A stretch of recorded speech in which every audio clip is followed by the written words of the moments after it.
संधिवात.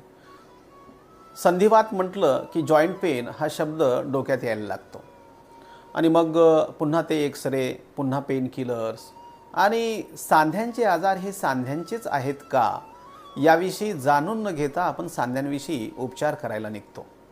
खूप साऱ्या तपासण्या होऊनही शेवटी वेदनाशामक किंवा मल्टीव्हिटॅमिन्स याच्यावरती गाडी थांबून जाते किंवा स्टिरॉइड्सपर्यंत जाते, पण उपचार नाही होत.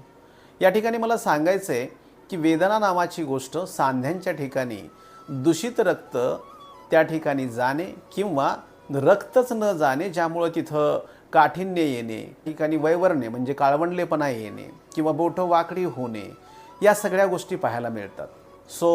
दूषित रक्तासाठी रक्तशुद्धी आयुर्वेदाच्या माध्यमातून यकृताची चिकित्सा करून घेणे हा त्याचा अंतिम उपाय होऊ शकतो. वेदनाशामक गोळ्या हे तात्पुरतं परंतु